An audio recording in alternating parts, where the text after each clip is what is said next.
Isa sa ating limitadong pinagkukunang yaman sa ngayon ay ang ating mga yamang lupa at yamang tubig. Kung hindi dahil sa mga ito, hindi tayo mabubuhay na matagal.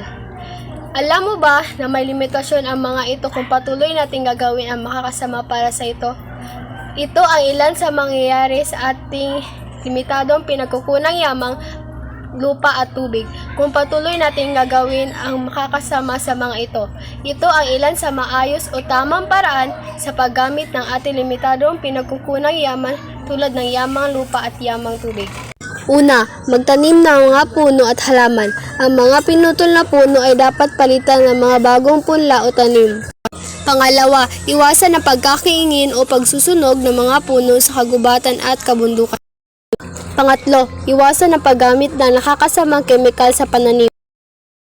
Iwasan ang pagtatapon ng mga basura sa mga tubigan.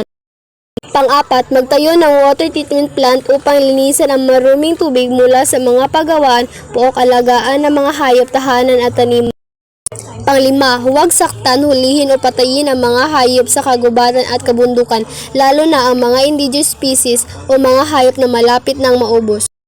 Pang-anim, huwag sirain ang mga halaman sa paligid. Kung ang bawat tao sa isang bansa ay magkakaisa at magtutulungan, maiiwasan natin na maging ganito ang kahinatnan ng ating mundo.